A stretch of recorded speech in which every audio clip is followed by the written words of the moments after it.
Hello students, today we will study the remaining part of our first lesson, the last lesson. While I was wondering about it all, M. Hamel mounted his chair. जब मैं इन सब के बारे में बड़ा हैरान हो रहा था, M Hamel mounted his chair. M Hamel अपनी कुर्सी पर बैठ गया। And in the same grave and gentle tone, और उसी गंभीर और बड़े कोमल स्वर में, which he had used to me, जो शब्द स्वर उसने मुझे प्रयोग किया था, सेट, उसी स्वर में कहा, my children, this is the last lesson I shell give you. मेरे बच्चों, ये अंतिम पाठ है, जो सबक है जो मैं तुम्हें पढ़ाऊंगा। The order has come from Berlin to teach only German in the schools of Alsace and Lorraine. Berlin से यह आदेश आ गया है कि अल्सेस और लॉरेन के स्कूलों में केवल जर्मन भाषा ही पढ़ाई जाएगी। The new master comes tomorrow. अगला नया अध्यापक कल जो है वो आएगा। This is your last French lesson. ये आपका अंतिम फ्रांसीसी भाषा का सबक है। I want you to be very attentive. मैं चाहता हूँ कि तुम सब लोग बड़े ध्यान से इसको सुने। What a thunder clap these words were to me. कितनी कड़कड़ाहट के साथ ये आवाज जो है, ये शब्द जो है वो मेरे ऊपर गिरे।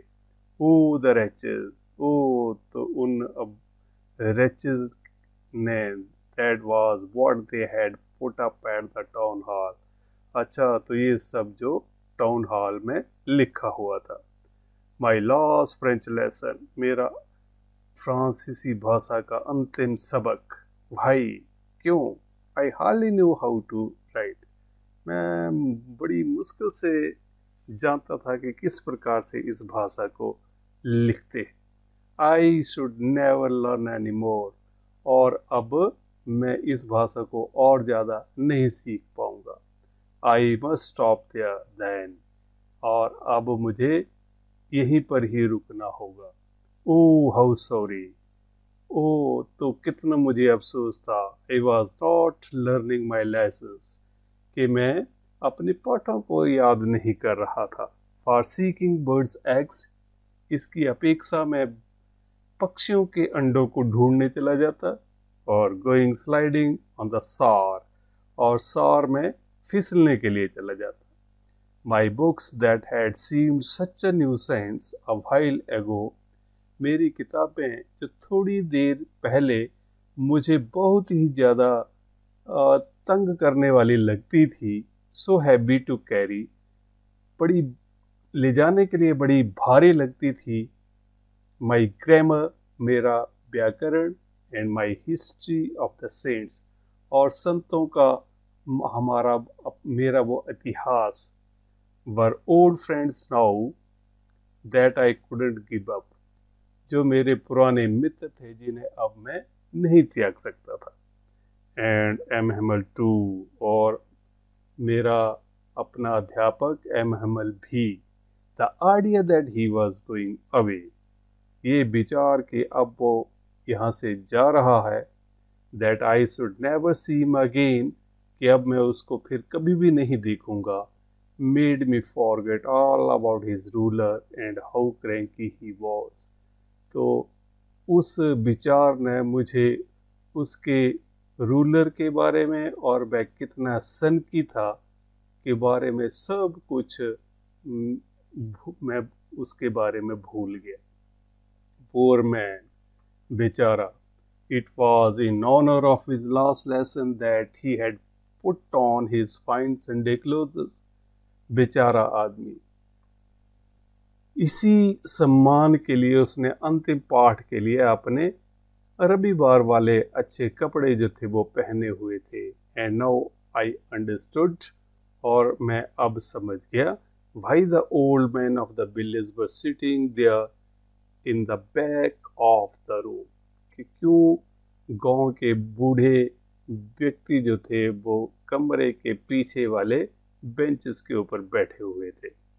It was because they were sorry. ये इसलिए था क्योंकि वो अफसोस प्रकट कर रहे थे, वो that they had not gone to school more, कि वे भी स्कूल को ज़्यादा दिन नहीं गए थे। It was their way of thanking our master for his 40 years of faithful service. ये उनका तरीका था कि वे हमारे अध्यापक को उसकी 40 साल की वफादारी वाली सेवा के लिए धन्यवाद कर रहे थे, and of showing their respect for the country that was theirs no more, और वह उस देश के लिए सम्मान दिखा रहे थे जो अब उनका और अधिक नहीं था। While I was thinking of all this, जब मैं इन सब के बारे में सोच रहा था, I heard my name called, तो मैंने अपना नाम पुकारते हुए सुना। It was my turn to recite, अब पढ़ने की बारी मेरी थी।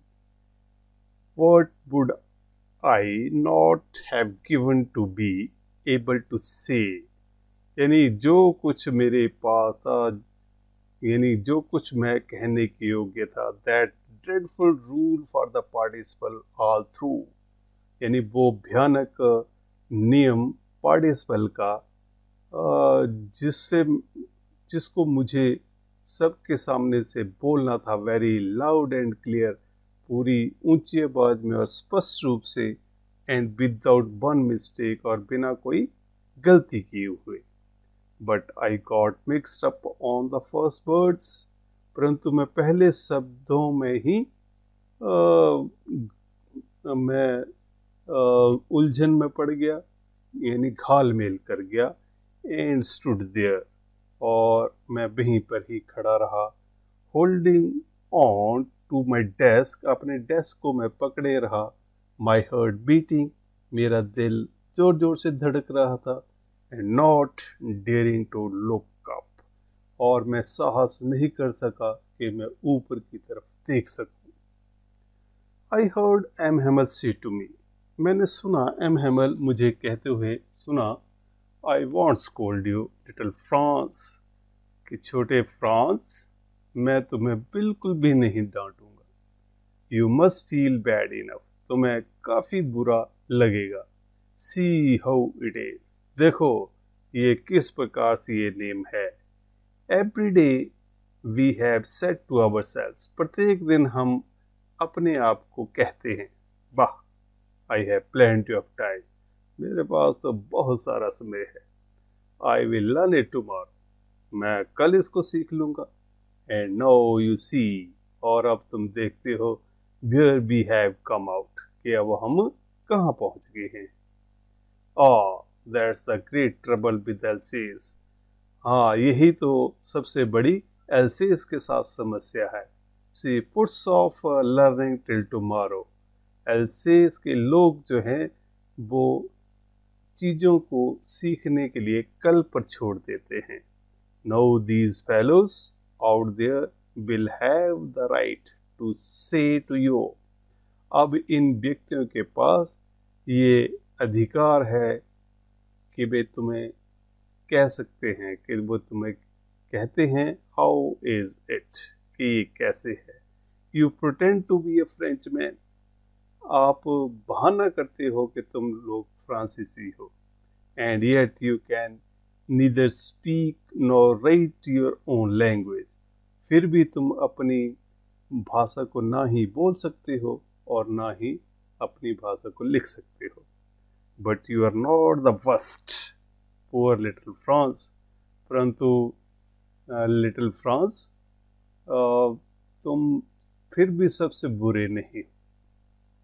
We have all a great deal to reproach ourselves with, हमें अपने आप को कोसने के लिए बहुत सारे चीज़ें और हमारे पास हैं। Your parents were not anxious enough to have you learn, आपके माता पिता भी काफ़ी उत्सुक नहीं थे कि तुम्हें सिखाया जाए। they preferred to put you to work on a farm. वो तुम्हें खेत में काम करने के लिए उनकी प्राथमिकता ज़्यादा होती थी, और एट द मिल्स, खेत में या किसी मिल में काम कराने की प्राथमिकता अधिक होती थी, so as to have a little more money, ताकि उनके पास और थोड़ा ज़्यादा धन आ जाए। एंड आई, और मैं, I have been to blame also, और मेरा भी इसमें कुछ दोष है। Have I not often sent you to water my flowers, अगर मैंने तुम्हें अपने फूलों को पानी देने के लिए नहीं भेजा होता, instead of learning your lessons, अपेक्षाकृत तुम्हें अपने पाठों को याद करने की बजाय, तो तुम ज़्यादा सीख सकते थे। And when I wanted to go fishing, और जब मैं मछली पकड़ने के लिए जाना चाहता था, did I not just give you a holiday, तो क्या मैंने तुम्हें उस दिन छुट्टी नहीं कर दी। Then from one thing to another, तब फिर एक चीज से दूसरी चीज में, M Hamel went on, M Hamel कहता हुआ चला गया, to talk of the French language, और फ्रांसीसी भाषा के बारे में बात करता रहा, saying that it was the most beautiful, ये कहते हुए कि ये सबसे सुंदर लैंग्वेज इन द वर्ल्ड, संसार की सबसे सुंदर भाषा है, द क्लियरेस्ट, सबसे स्पष्ट भाषा, द मोस्ट लॉजिकल, बहुत ही तर्क संगत भाषा है, that we must guard it among us, कि हमें अवश्य ही अपने अंदर इसकी सुरक्षा करनी चाहिए, एंड नेवर फॉरगेट इट, और कभी इस भाषा को नहीं भूलना चाहिए, because when a people are enslaved, क्योंकि जब लोग गुलाम हो जाते हैं, परतंत्र हो जाते हैं, as long as they hold fast to their language, तो जब तक वे अपनी भाषा के साथ जुड़े रहते हैं, इट इज एज इफ, ये इस तरह से होता है, they had the key to their prison, जैसे उनके पास उनके जेल की चाबी हो। Then he opened a grammar, तब उसने व्याकरण की किताब खोली, and read us our lesson, और हमें अपना लेसन जो है वो पढ़ाया, and read us our lesson, और हम और पाठ जो है वो हमें पढ़ाया। I was amazed to see, मैं बिल्कुल ये देखकर बिल्कुल हैरान था, how well I understood it, कि कितनी अच्छी तरह से मैंने इन सबक को मैंने समझा। All he said seemed so easy, जो भी सब वह कह रहा था वो बहुत ही आसान लगा, सो इजी, इतना आसान। आई थिंक टू, मैं भी ये सोच रहा था, that I had never listened so carefully, कि मैंने आज तक इतनी सावधानी से उसको कभी सुना ही नहीं, and that he had never explained everything with so much patience, और उसने भी शायद इतनी धैर्य के साथ कभी इन सब चीज़ों को की व्याख्या नहीं की थी।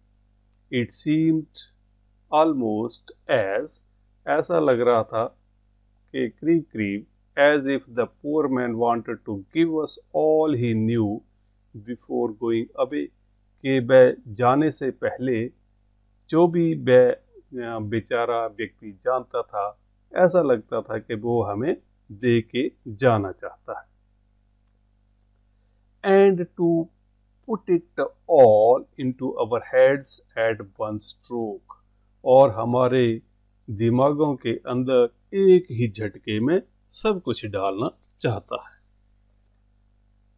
After the grammar we had a lesson in writing, व्याकरण के बाद हमारा लिखने का सबक था, पाठ था। That day M Hamel had new copies for us, उस दिन एम हेमल जो है वो हमारे लिए नई कॉपियाँ लेके आया था, written in a beautiful round hand, और उसके ऊपर बड़े सुंदर तरीके से गोल गोल हाथों से लिखा हुआ था फ्रांस अल्सेस, फ्रांस अल्सेस। उन कॉपियों के ऊपर फ्रांस अल्सेस लिखा हुआ था। They looked like little flags floating everywhere in the schoolroom. वे इस तरह से लग रही थी कि छोटी छोटी झंडियां जो हैं वो स्कूल के कमरे के अंदर हर जगह तैर रही हैं। Hung from the rod at the top of our desk, और हमारे डेस्क के ऊपर से एक छड़ी के साथ वह लटकी हुई थी। You ought to have seen how everyone set to work and how quiet it was. तो अब ये तुम्हें देखना ही चाहिए कि किस प्रकार से प्रत्येक व्यक्ति जो है वो काम करता है, and how quite it was, और कितनी शांति यहाँ पर थी। The only sound was the scratching of the pens over the paper. केवल मात्र एक आवाज आ रही थी, वो भी कागज के ऊपर पेन के रगड़ने की आवाज आ रही थी। Once some beetles flew in. एक बार एक बीटल जो है वो उड़ता हुआ, बीटल्स भृंग उड़ता हुआ आया। But nobody paid any attention to them. परंतु उनकी ओर, भृंगों की ओर किसी ने भी कोई ध्यान नहीं दिया। Not even the littlest one. यहाँ तक बिल्कुल भी थोड़ा सा भी ध्यान उन भृंगों की ओर नहीं दिया। Who worked right on tracing their fish hooks, जो अपने काम जो है वो ट्रेसिंग के ऊपर, फिश हुक्स की ट्रेसिंग के ऊपर लगे रहे। As if that was French too, जैसे कि वो भी फ्रांसीसी थे। On the roof the pigeon cooed very low, और छत के ऊपर कबूतर जो थे वो बड़ी धीमी आवाज में कूकने लगे। And I thought to myself, और मैंने अपने आप में ही सोचा, Will they make them sing in German, even the pigeons? क्या ये लोग जो है वो क्या कबूतरों को भी जर्मन भाषा में गाने गाने के लिए कहेंगे? Whenever I looked up from my writing, I saw M. Hamel sitting motionless in his chair and gazing first at one thing.